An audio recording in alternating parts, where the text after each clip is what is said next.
Hey guys. Okay, so we're starting to wrap up our unit on natural selection and evolution.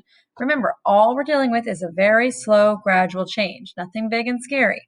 There are three main pieces of evidence that we look at with natural selection and evolution, and those are fossils, anatomy, and embryology. So when we look at fossils, remember those are remains left to us from animals and plants and organisms in the past, and we're able to look at things like this horse picture here. We can see how the modern horse up here is a relative of this very early horse down here. And so some of the fossils that scientists look at are things like teeth. So we're able to see how our modern horse's teeth look up here, especially once they've been worn down, and how they've changed over time. Another piece of fossils that we often look at are bones.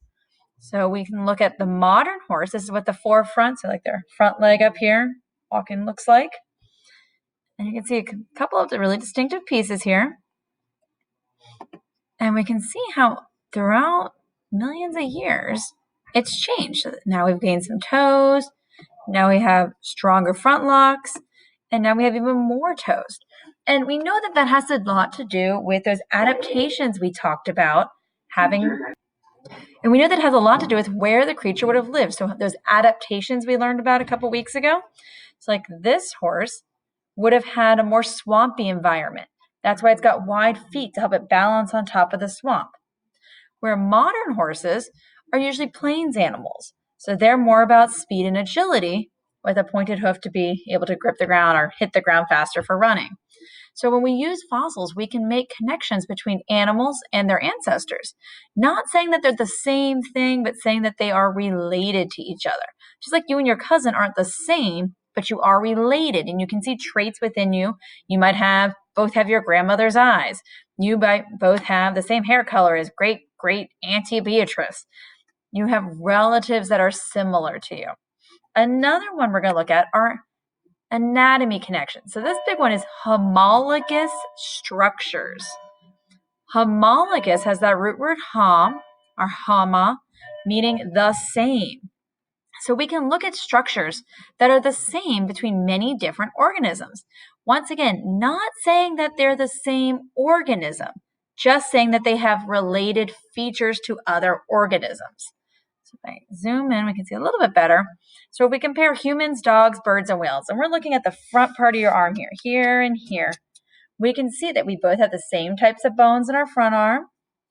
Yeah, they're similar between all of these different organisms. And the same type of bones right here in our hands. You see the same colors there. And the same type of bones in our fingers. And we know that these body parts are all used in very similar but different manners. So we use our more detailed bones for being able to grab, where a dog is going to use their more bended bones for walking and pawing on the ground. A bird's going to use their long pointy bones for flying.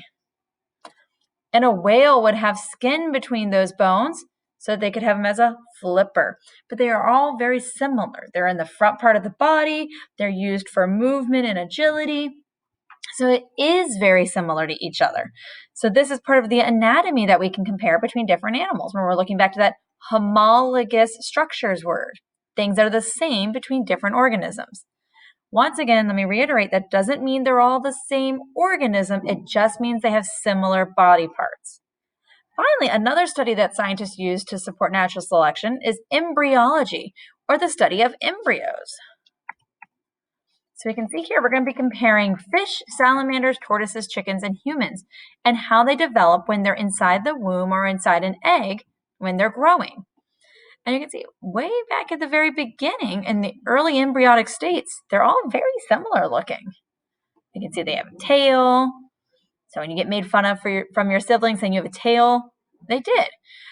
Now, once again, we're not saying that these are all the same creature. We're just saying we have very similar backgrounds, similar histories, because at the end, they all look very different. No one's going to think a human baby is the same thing as a fish baby. They're all very different. But we can see as they develop, they do look similar. And more complex creatures like humans take longer to develop, while more simple creatures take less time to develop. So we have a couple of similar